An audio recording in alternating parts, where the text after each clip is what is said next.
Bienvenidos a Palabra Pública. El día de hoy tenemos a un gran invitado. Pero antes de presentárselos, los quiero invitar a suscribirse a Palabra Pública, compartir su contenido y de este modo sumar fuerzas en esta incesante lucha por la libertad. Y como Jefferson dijo, su costo es la eterna vigilancia, su eterna vigilancia. Y muy bien, les quiero dar la bienvenida al profesor Michael Munger, quien es profesor y director de Ciencias Políticas y del programa de Política, Filosofía y Economía de la Duke University, una de las universidades más prestigiosas de Estados Unidos, y autor de numerosos ensayos, papers y libros como El capitalismo es sostenible o La cosa en sí misma, donde nos habla, entre otras cosas, del caso del Transantiago. También nos acompaña el día de hoy Rafael Acevedo, director y fundador del think tank Econintech, y quienes, a propósito, acaban de lanzar una edición para Venezuela del libro La moralidad del capitalismo, de Tom Palmer. También nos acompaña desde Chile Ignacio Said, ingeniero comercial y un gran defensor de la libertad. Well, perhaps people who is watching us doesn't know that when Palabra Pública started, you were one of the first guests that we had. So, Professor Munger, welcome back to Palabra Pública. It is a pleasure, and I'm glad that my first visit didn't kill it. No, the opposite. You've been one of the most viewed videos, so don't worry. First of all, we'd like to introduce your writings and ideas to the folks who tune us today, but it's not going to be me who's going to do it, but Ignacio. So Ignacio, go ahead. Well, yes, first and foremost, I would like to give you a warm welcome to you, Professor, and all of those who are watching us from wherever they may be. We're definitely honored to have you, and thank you so much for sharing your time with us. We appreciate it. Well, Professor, I would like to start giving a shout out to one of your books, the one called The Thing Itself, in which you write about some concerns and experiences that about your visions of government, as well your experiences and the ones you have had in your years as a professor in the academy. To be honest with you, there were more than a couple of things that were said that caught my attention, being one of your opening statements, which I completely agree with. There you said something quite clever and real about what to expect from government and in terms of its essence and efficiency. Quote, I would prefer to think that not very good is the best we can hope for from the state, and take a little more humility into the way that we analyze policy and policy problems. As an introduction, how would you explain what you meant to all of those who are watching us right now? There is a difficulty that people have that has been called the solution fallacy. And that is, if I see that something is a problem, I immediately think, therefore, we should do something. And in fact, you should think several questions before you decide that. The first is, why do you think there's a we? Why is this a social problem? So if there's a difficulty, it might be that the world could be better. But things have to be pretty bad before government cannot make them worse. So we're in a setting where in the United States recently, until recently, we have always had to have a hypothetical about a leader who would ignore the Constitution and would try just to pursue his or her own goals. But now that we've had Donald Trump, I find that it's not so hypothetical. We have an actual example of someone who these constitutional controls have actually helped us with. But Ignacio, the simplest way of answering your question, I think, is to say we tend to approach things by saying X is a problem. We should do something. Y is something. Therefore, we should do Y. Well, that doesn't follow. In fact, Y may make things much worse. But if you say, I don't think Y will work, they'll say, oh, well, you just approve of X then. So, for example, suppose we think there's a problem with poverty. And the solution is we should have a minimum wage. And I say, well, the minimum wage is actually likely to increase unemployment and prevent people from getting experience. And the response is, well, you just hate poor people. No, I actually care about poor people. I would like to solve the problem of poverty. Your solution will make the problem worse, not better. So that, I think, is what I was trying to talk about humility. That even if you can identify something as a problem, it doesn't mean that it needs to be solved in the sense that the state should do something. And we should realize that often our supposed solutions are going to make things worse, not better. Right. Well, also in that book, you give out some love to our public, not so public transportation system, right? The Transantiago. But that is something I will leave hanging out there. And it's just to add a little bit of spice. Yeah, they'll just have to buy the book, Ignacio. Yeah, I know. I'm just going to leave it out there for some Chileans, the ones who are watching. I've spent a lot of time on Transantiago. I like Transantiago very much. Right. But however, there was a thing that shocked me, to be completely honest with you. And there you mentioned that back in the day, you were a Viva la Revolución supporter. You were a socialist revolutionary. And furthermore, that you had a trip to Cuba yourself. So what made you change your mind? And what could you tell us from your experiencia cubana to all of us?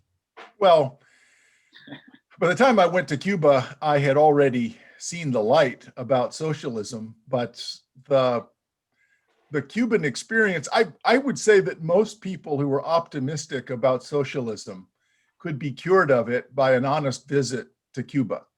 And it's really a shame because much of the story that the left tells about Cuba, where healthcare is better than many other Caribbean nations, that's true as far as it goes. The difficulty is that it is at the price of not just political freedom. People understand that that Cuba is politically repressive. The real problem is that Cuba is economically repressive. I think I tell the story in the book. We were there 2 weeks. The longest I was there was 2 weeks. And there was a construction project across the street from the hotel where they were supposed to be building a new building. In 2 weeks, I saw 3 people work for about an hour.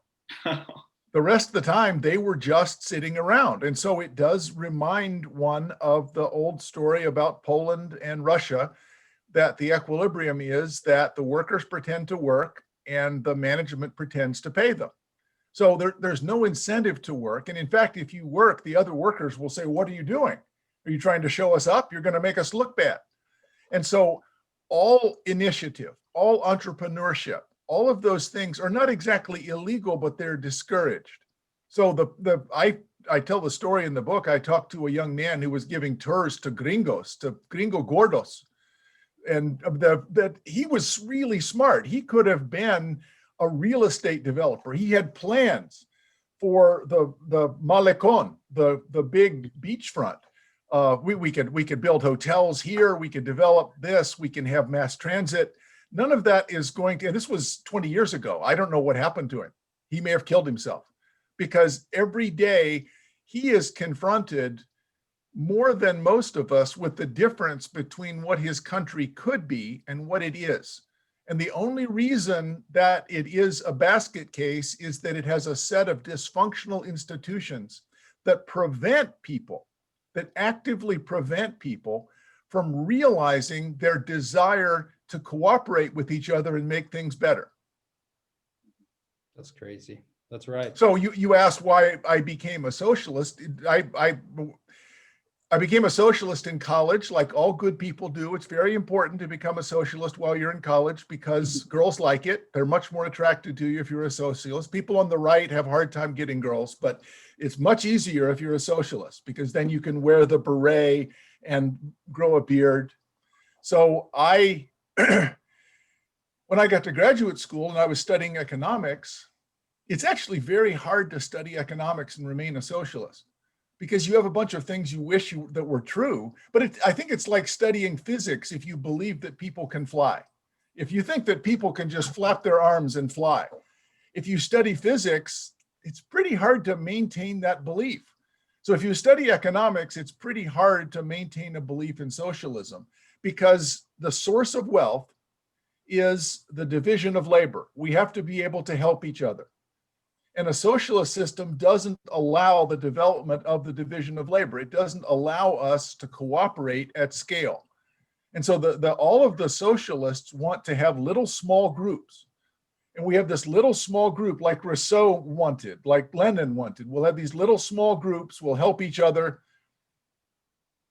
That won't work at scale, only capitalism. It's not that there's a competition. There are no examples. There is not one example in the world of a socialist nation operating successfully at scale. That's right. Thank you, Professor. Back to you, Francisco.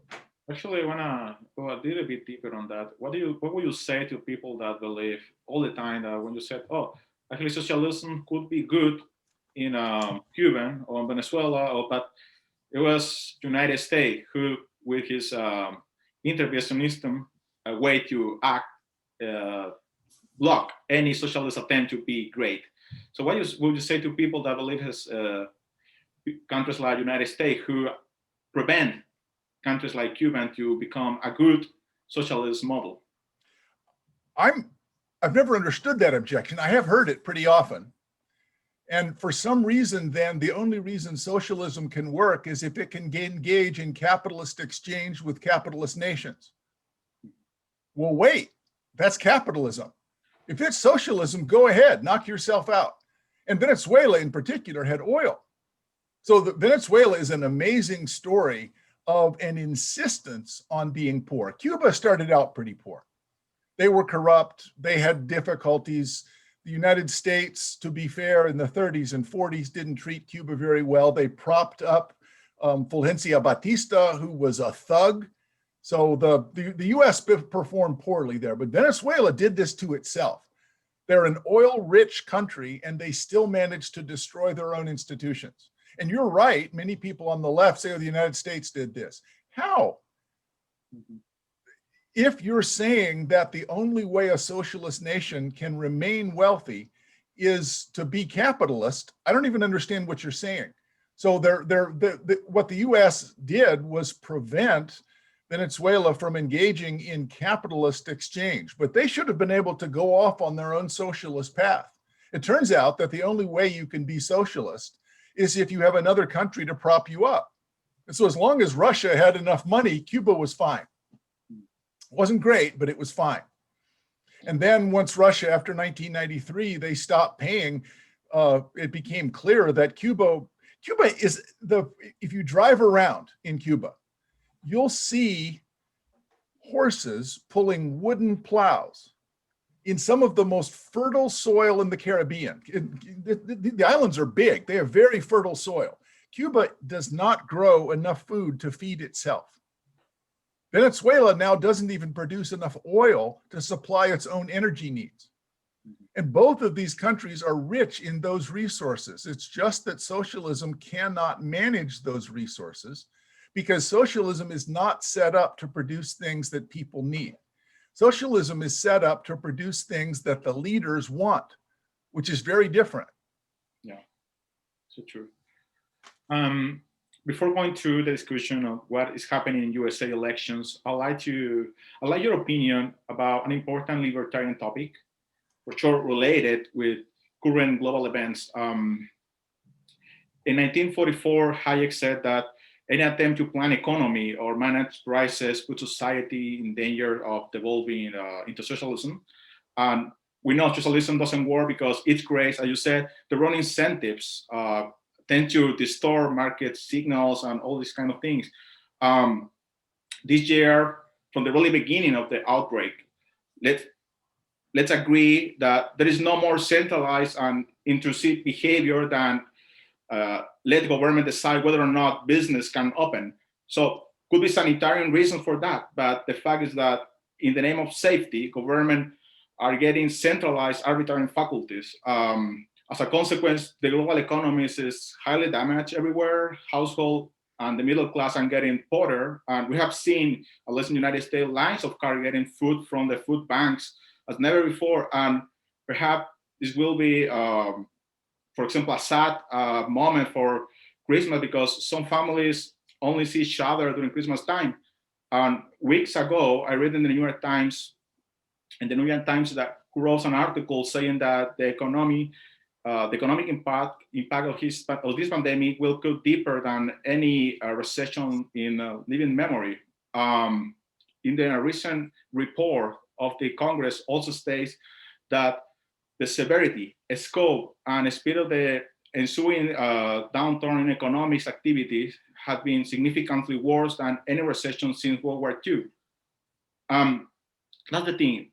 On the other hand, referring to lockdown, legislators and rulers use rhetoric to make it digestible, like Angela Merkel. That's an interesting case because she said in a couple of weeks ago that the COVID had chosen the wrong host when talking about the second soft lockdown in Germany. So my question is, people in the government are being paid through taxing taxpayers. And in my country, at least, legislators have not been economically affected by this crisis. In fact, most recently, people that work for the government are asking for a rise in their salaries, no wages.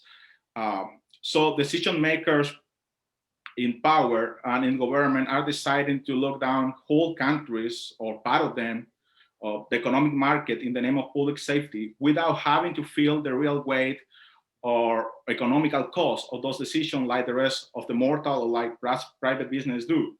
So when we listen to politicians like Angela Merkel in Germany making a statement like soft lockdown, when probably the only social class who feel it like soft actually might be politicians. And college professors. And college professors. We get to stay home too. So the college professors and politicians. Yeah. And actually, isn't an immoral statement? Like that's my first question. As a libertarian inquiry, what are the role of the governments within society, and what should be their scope and limitations? For example, in the context of a pandemic.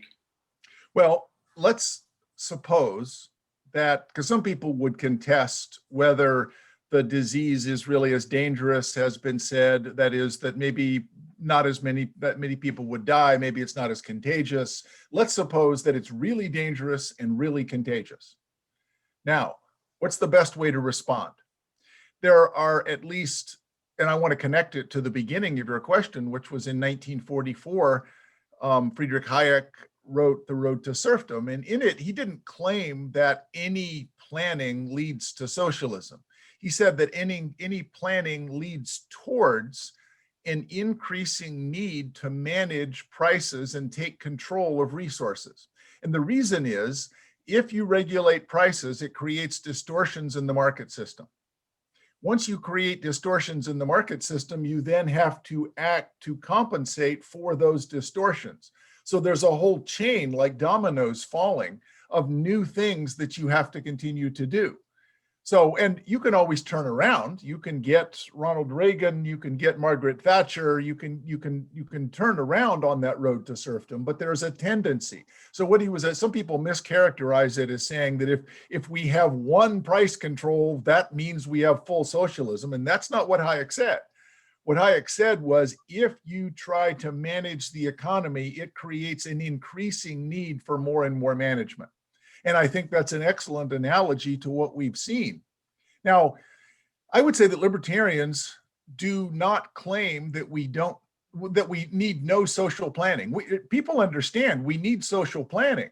The question is, should it be done by the few sitting in their offices, the politicians, or should it be done by the many? Because people are going to try to plan for themselves. Each individual is going to decide whether, am I going to wear a mask today? Is this dangerous? Am I going to try to go to work? Am I going to keep my business open? And some people probably would have closed their business. Some people would have stayed home. What we had was a rule that was completely top down that said everyone must do the following. And it's unlikely that an average is going to fit, because there's going to be some people, in the case of the United States, in old people homes, in retirement homes. If anything, we didn't protect them enough. So most of the deaths are from old people who are concentrated in retirement homes who didn't have enough protection. And then we have, in many cases, the restrictions are too much, because for many young people, they could have more or less gone about their lives. They should wear a mask, they should social distance, but they still could have operated their business. So if you have a business where you have a retail store or a hairdresser even, they probably could have continued because there's just a couple people at a time. You can clean in between. If you allow people to make their own choices, you'll still get social planning. So your question is, why is it that we decided on the course of action that seems to have maximally damaged the economy? And the reason, I think the answer is that we have, in the United States at least, tried to go for a mixed strategy of minimizing and actually acting as if we could eliminate the disease by everyone staying in their house as much as possible. The result is that many businesses now are irretrievably lost. They're bankrupt. So the months and months go by and the owners use up all of their savings. They now have to close the business. All the people who work there now cannot pay their rent. And so we get the same ripple effect in the economy that they were trying to avoid in public health.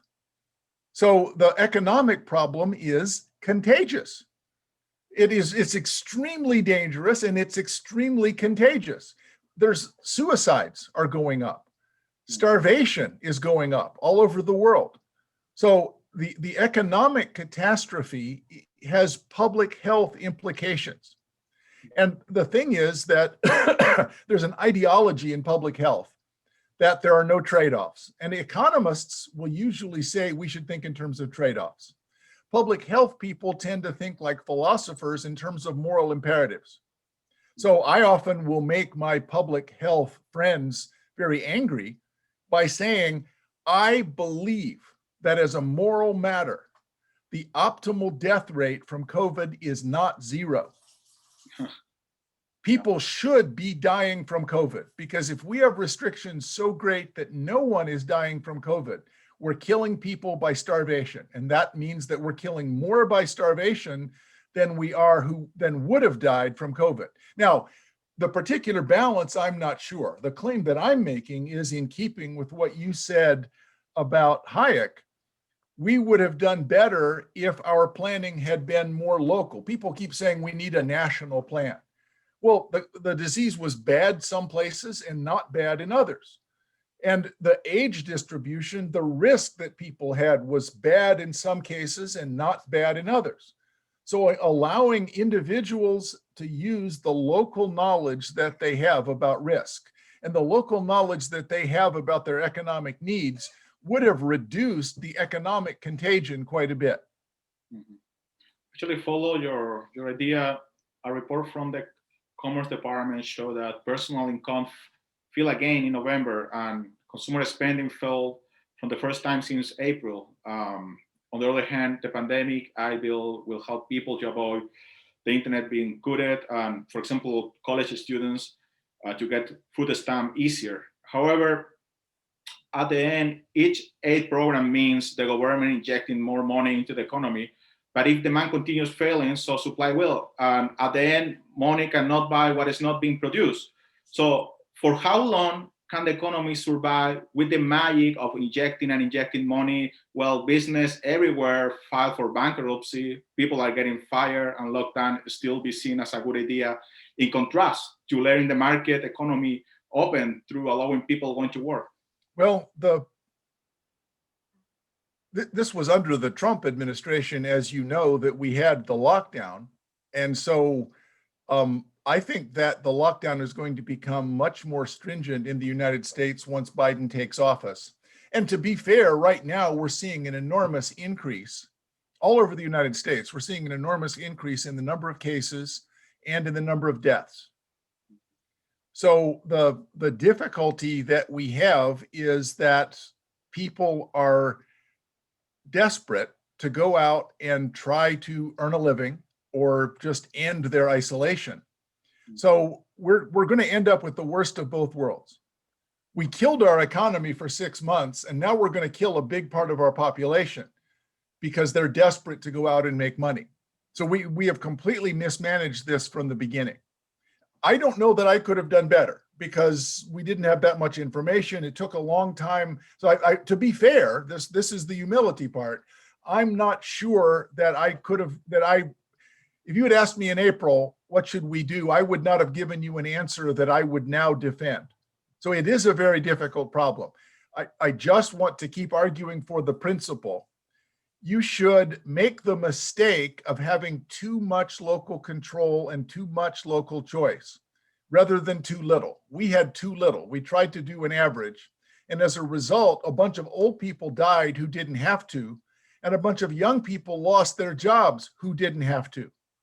We should have protected the health of the old people and the jobs of the young people better than we did. Okay.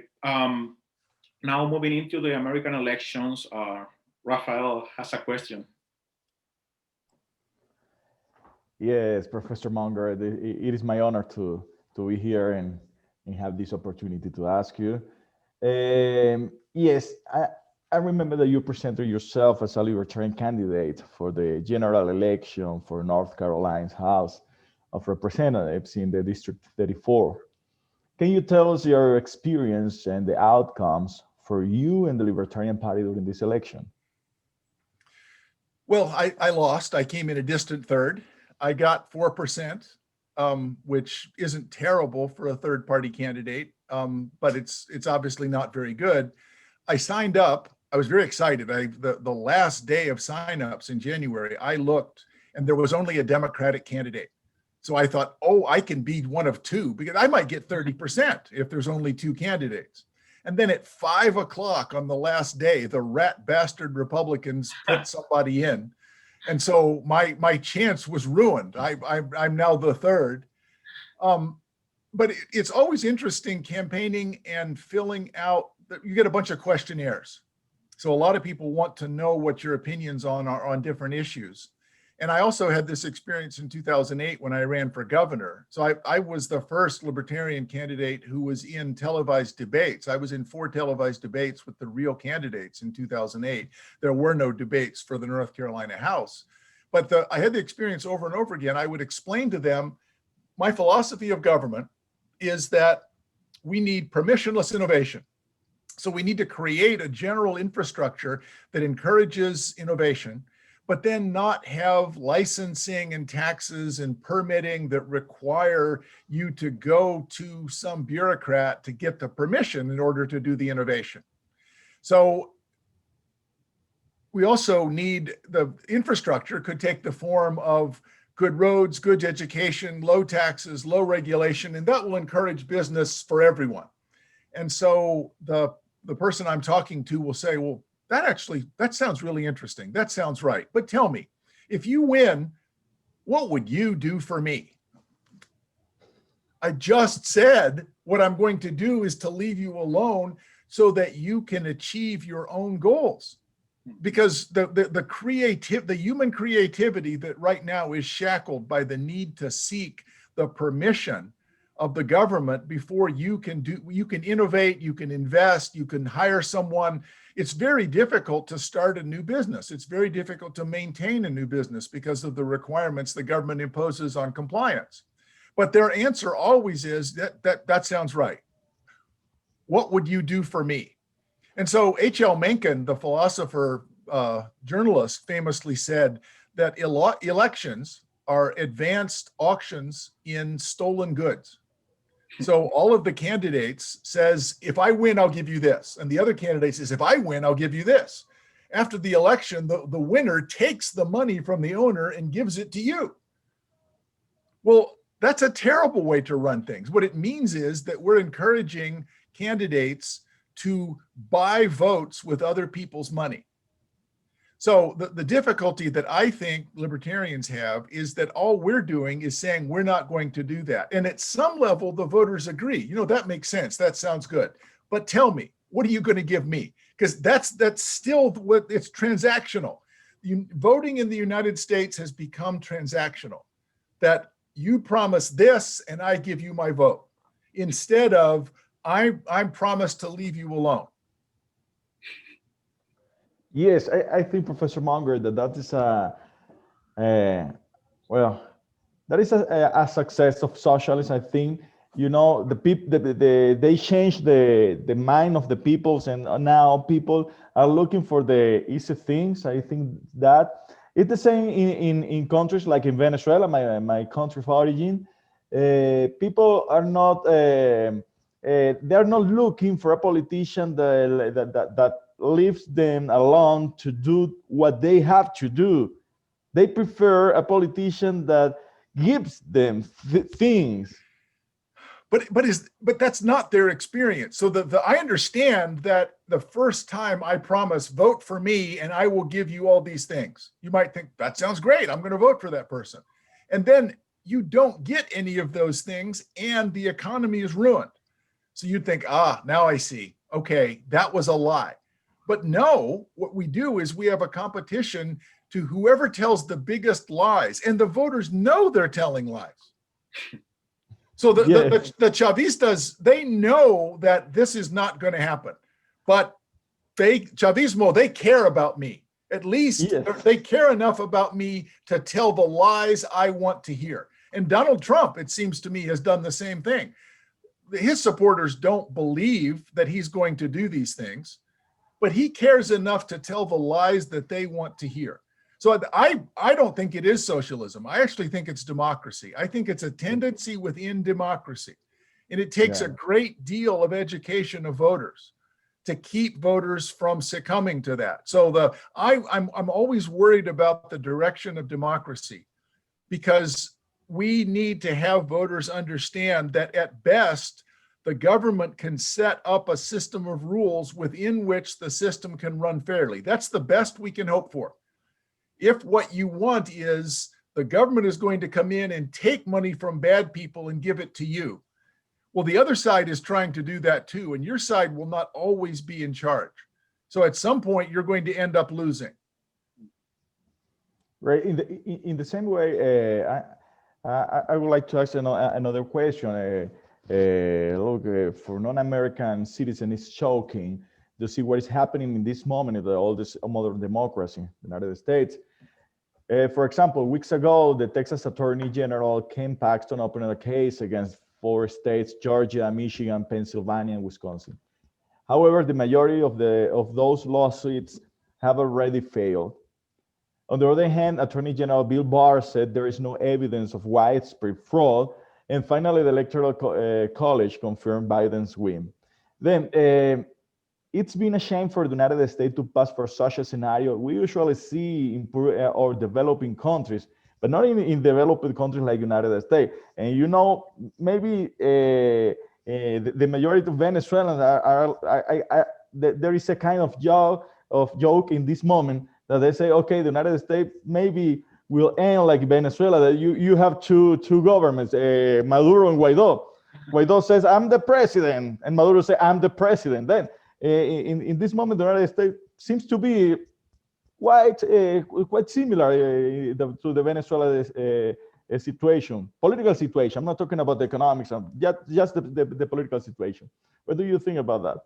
Well, it is closer than I had ever expected that it would be. I taught a class this fall in campaigns and elections, and by October, it was clear that it was going to be very close, and that Donald Trump had already said that if he lost, it could only be because it was stolen, which is not something I ever expected an American president to say, because our custom is that the law is bigger than any individual, and that individuals are obliged to obey the law.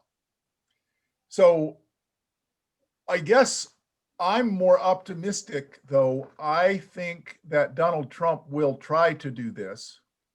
Fortunately, he has been so poorly advised, and he himself is so out of touch with reality, that his attempts at lawsuits, and I know you're in Lubbock, so I blame you personally for the Texas Attorney General doing this. You should have stopped him, because it's terribly embarrassing. It's a clear violation of federalism.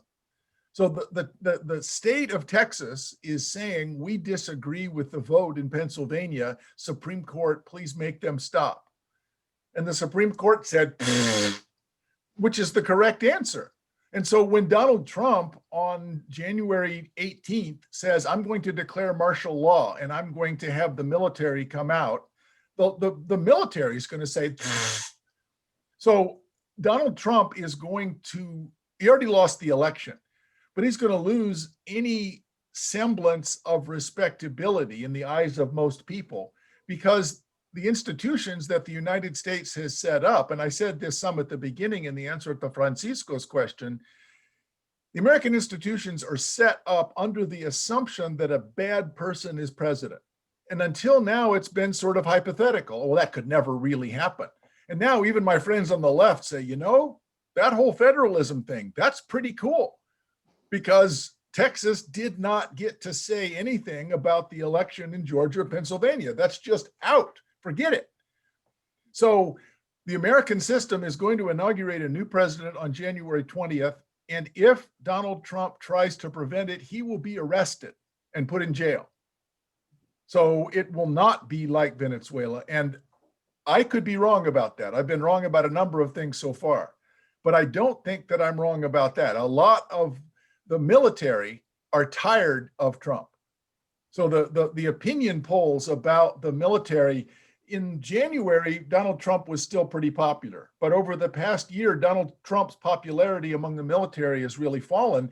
And I think it's partly because, well, Donald Trump was not a colonel in the paratroops the way Hugo was. So if you actually were a colonel like Hugo Chavez, then that helps. But what Trump has said over and over again is that he has no respect for the military. And if somebody got wounded, they're just a chump. And if someone got captured or shot down, they're an idiot.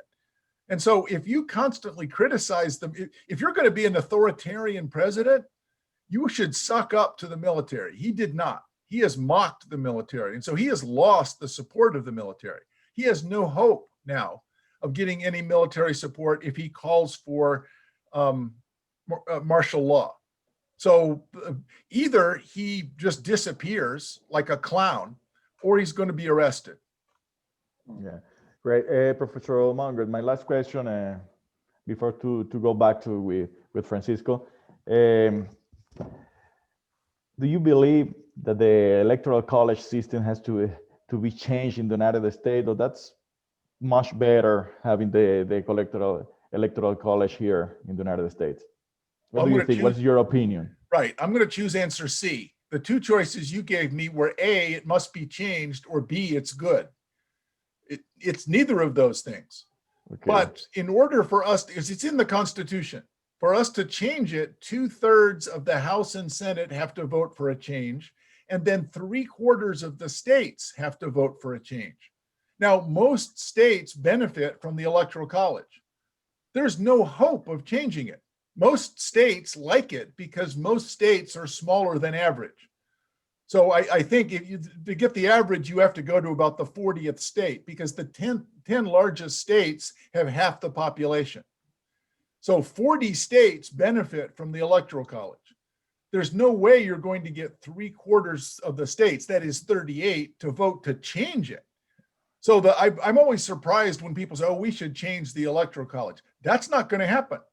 There's absolutely no way the Constitution is going to be amended.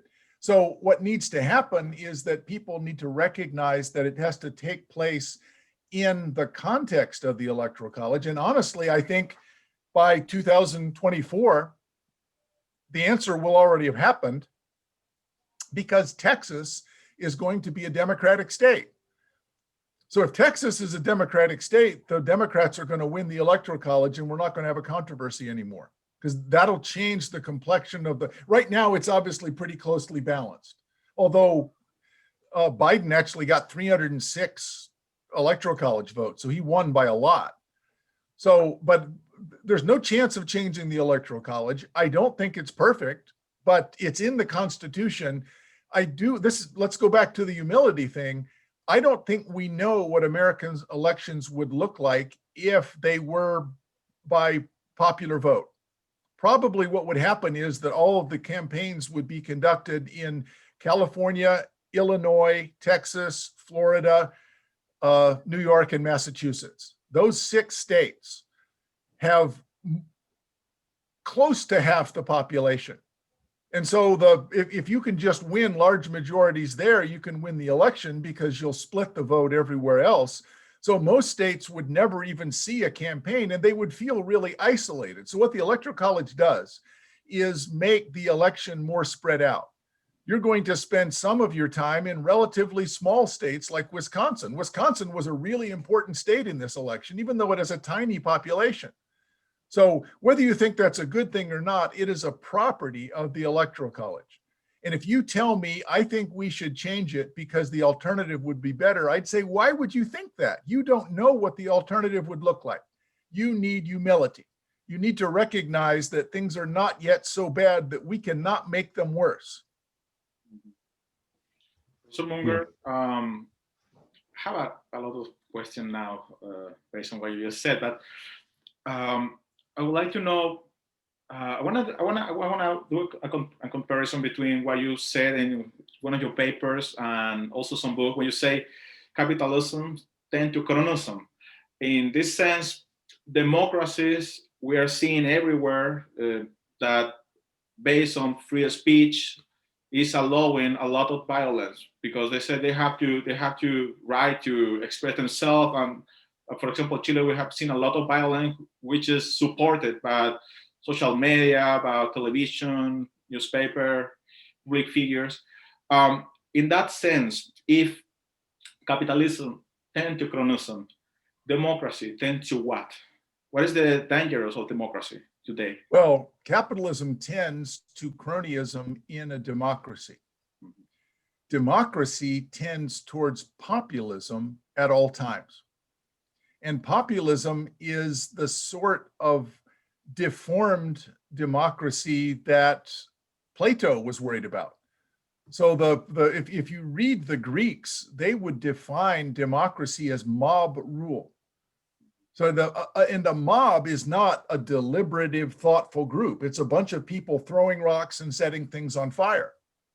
And that's a pretty good description of populist democracy. So my concern is not that the United States is going to become like Cuba. My concern is that the United States is going to become like Argentina, a sort of fascist but labor-driven state with large parties that are mostly controlled by organized labor, where the entire system is crony. And that the only way to get permission to start anything is to get these organizations to sign off, and you have to pay bribes to do it. So I think that Argentina is the direction that democracy heads toward. And I worry that capitalism sort of accelerates that, because cronyism means that I stop trying to sell to consumers and I start trying to get subsidies from the government because I can make more profits by doing that. Well, that's really a problem. Ignacio, you have some other questions? Well, there has been so much said in this episode that actually there's a lot of material just to keep on talking just endless. But just about what you said, Professor, about populism and about Argentina as well. I don't know what you think, Francisco, but that's certainly a thing that most of us in Chile actually worry as a potential issue in the future as well. With I don't know if you would like to add something else, but for example, there's an infinity of things that are being promised as the new solution for all the problems of the country, within one of these things being a new constitution. Yeah. Well, but that's going to happen. You've actually voted on that. You got rid of la sistema binominal. You're going to get rid of the Cámara de Diputados. They're just going to, the United States tried this exactly once. We sent a bunch of drunk people to Philadelphia and said, write a constitution. And they were supposed to do it under the Articles of Confederation. And they said, no, let's just start over. We'll just ignore the rules and we'll start over. Now, you could argue it turned out pretty well, but damn. So Chile has decided we're just going to start over. We know so much about rules and institutions that we're going to just throw away the thing that has kept us stable since 1989. Chile has become a relatively, I was a I worked as a consultant in the election in Chile in 1989. I worked for Hernán Bihi. So we were in Santiago doing polling, and Bihi didn't do very well in that election, but it was really interesting to see how seriously people were taking that election. And so I worry that people now in the United States takes elections just as seriously. And I worry that Chile is going to find a way to botch their constitution. So forgive me for being excited, but for a political scientist, I'm in a political science department. Chile's decision to write a new constitution and then to see if they can have it ratified is just fascinating, but it's a catastrophe. Nobody knows enough to write a constitution. From zero. They want to start. They're going to just start like the French Revolution, that history starts with us. It's right from the beginning. And then when you say that you're kind of concerned of the US taking the way, not towards Venezuela or maybe to Cuba, but towards Argentina. And then every time that I have these conversations with my fellow Chileans, and I say, hey, like, I wouldn't have the arrogance that we will never make it to Cuba or Venezuela. But before that, why don't we just take a look at our neighbors in Argentina? Argentina. When we start talking about that, then you say, okay, so how's Argentina doing right now with all this? How do we call it? How do they call it? Gobierno presente or just present state, just the welfare state, right? And so now their poverty rate, it just goes up to 50%. And then like their fiscal pressure. Their tax compliance is maybe 2/3 of Chile. Yeah, the pressure goes up to 60%. And then, I'm just going out and about, just checking on the numbers. And then they say that like 6 or 7 out of 10 children, they're just hungry, like there's nothing to eat. And then furthermore, they just claim all that, like what is the source of all the issues and the problems? Oh yeah, it's neoliberalism. It's capitalism. And then you say like, what? To be fair, the World Bank, in particular, a number of times, there's a great book, The Money Just Kept Coming In and then flowing out again, about the Argentinian debt crisis. And it was something like the international banking, the International Monetary Fund and the World Bank seem to have put a bunch of restrictions on Argentina, which they then allowed Argentina to buy its way around. So instead of saying, Argentina, you have to try to get your fiscal house in order, what they basically said was, if you're in bad enough trouble, we will keep bailing you out. And so their incentive actually to try to fix things was very limited. And I was a student of Douglass North, who won the Nobel Prize in 1993. And after he won the Nobel Prize, he would go to visit developing nations. And you could see these interviews where a very earnest reporter would say, Professor North, you won the Nobel Prize. Can you give us some advice about how our nation can develop economically? And Doug North, you'd put the microphone in his face and he'd say, well, the first thing you'll need is a different history. Well, thanks very much. That's terrific. But his point was that in a political system, you have a bunch of commitments. There's a bunch of interest groups that enjoy a set of rents as a result of cronyism. And the only way to change that is either to have a revolution, an actual fighting revolution with guns and tanks, or to be able to pay them off. And interestingly, what Chile did, in a sense, with its constitution of 1980 and then 1989 and 1988 and 1989, the elections, there were a set of rules that prevented a Truth and Reconciliation Commission. There was no way that the left could arrest all of the colonels and generals that had, during the regime, had tortured people and killed people and taken their property. So as a result, it was stable. And Chile got lucky. Patricio Aylwin had actually been jailed by both sides. The left and then the right had jailed Patricio Aylwin. And Aylwin, as soon as he elected, said, you know, I accept the Constitution as legitimate because that's how I was elected. So we're going to work under the existing Constitution. Over time, it becomes institutionalized and people accept it as being, these are the rules. Why would you say, and now we're going to start over? I understand it's not perfect. The problem with Chile, forgive me for going off on Chile, but it's such an interesting example. Chile, being the most prosperous nation in South America, is the most unhappy. Because the reason people are unhappy is that they have enough. Poor people don't say, I'm going to Peru, I'm going to Bolivia. They come to Chile because it's better to be poor in Chile than middle class in Bolivia. As a result, though, so many Chilean citizens now saying it is time for change. We're going to redistribute things and make them better because they have this conceit, a fatal conceit, if you will, that the socialist system can do even better. We now have enough prosperity that we can have a much better system of government. And the result is going to be Argentina.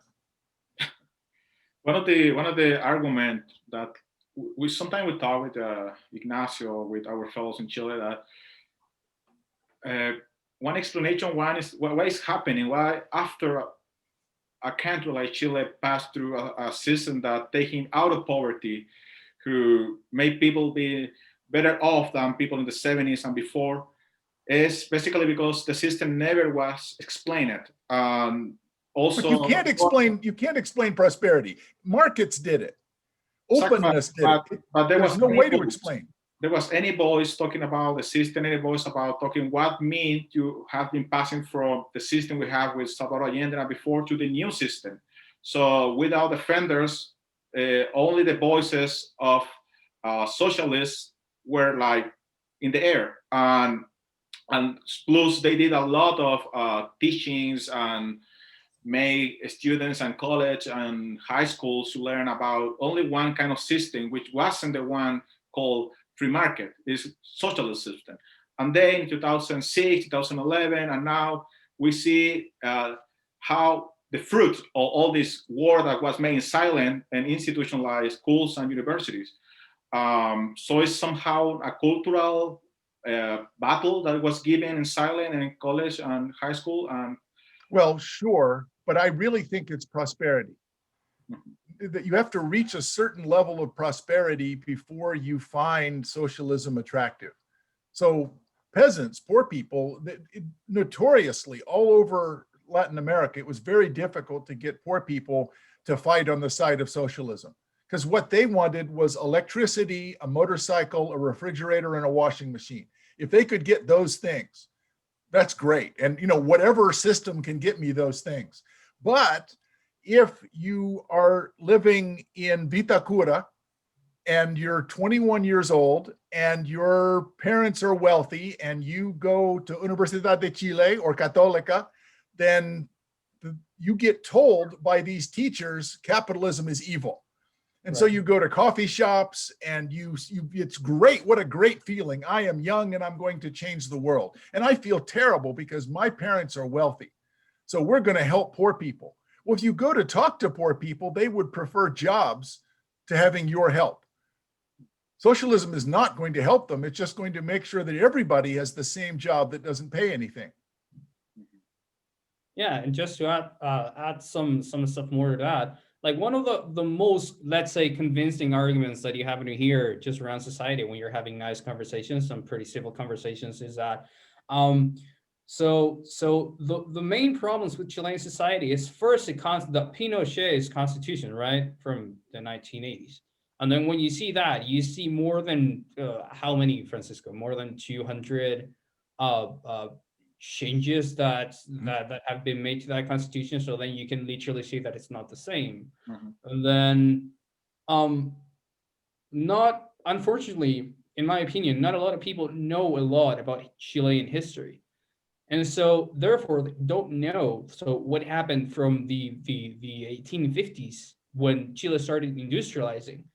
So Chile had three dictatorships if you will, to put it out some way. So the first one just being in with Diego Portales, and then in the 1920s, and then after that, thereafter, the Chilean government like started a chronicle protectionist policies against free markets, and those were one of the things that actually, with them having ambitious plans to develop the country, they didn't work. And so then people started moving from rural areas to the cities, and so therefore that's how all the lumps and all just the let's say ugly neighborhoods, because they were not even like that, arise up to 1973. And so, and another thing, just to add up to that, is that when you talk to people about markets and about what the market is, like people usually think about the markets as literally going to the shopping mall. Yeah. Like what the market is, it's just a store. It's just a distortion of society and selfishness. And I say, on another note, like what do people tend to say when they speak about the government? So who is the government? And people usually say, well, the state is us. Right. They're the leaders who want to help us. So you've got the markets who want to take our money and the government who wants to help us. Why are you telling me I should have markets? Right. And so what people, it's when you explain the logic behind it, then people understand. They say, you're right. Like we're all the market. Yeah. Like we're all exchanging goods, services, time, emotions voluntarily. It's a setting where we can help each other, and it's a way of reducing the transactions cost of finding ways to help each other. And the government is not very good at that outside of a few things that are public goods. So if we can provide justice and safety, or President Lagos, who was a Duke PhD, he was obviously a very smart man. It was a Duke economics PhD. He did manage to build a few roads. So at some point, Lagos did actually build a few roads. But that was because the prosperity that had been created by the Pinochet Constitution. So if you have enough prosperity, you actually have a tax base, then you can start to build socialist infrastructure.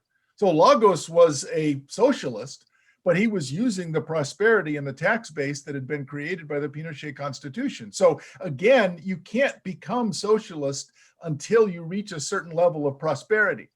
So I think it's interesting that in a number of countries, they have gone through this cycle, but Sweden also came out the other end. So one of the arguments that I have often made is I was in a couple of debates with people who were socialists. So it was capitalism versus socialism. And I always start out by saying the libertarian nirvana, the best place to live for libertarians, is Sweden, because Sweden is one of the top 10 most free countries in terms of capitalism in the world. They have very low corporate income taxes. They have no minimum wage. They have a 100% voucher system for school choice. Now, they have a pretty high income tax rate, but that's the only thing that keeps them from being one of the most libertarian countries in the world. So if you look at the Fraser Institute's ranking or the Heritage Foundation rankings of countries that are the most free, Sweden is more capitalist than the United States on many grounds.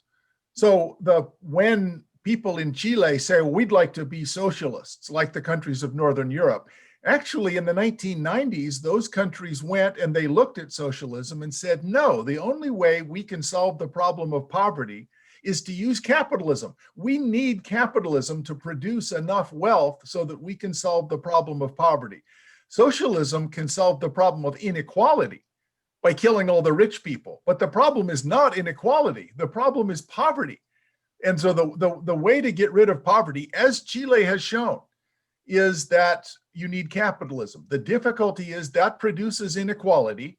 And then the professors at the universities are all upset because they made really good grades. They worked hard in college and they don't make as much money as this guy that sells fish. So I should get paid more because I'm a smart professor. And so I teach the students that we need socialism. It's true. I think we're on time now. I would like to thank you, Professor Munger, for being with us today. Thank you, Ignacio, Rafael, for being here with us. I want to invite you to come a third time if you want later next semester to talk what's going on with Biden administration. It's going to be Right. I hope we get to talk about Donald Trump's arrest. Well, let's see what happens. I promise we'll talk, no matter about what. Okay. So, Professor Munger, thank you so much for being here. Have a wonderful day. Thanks.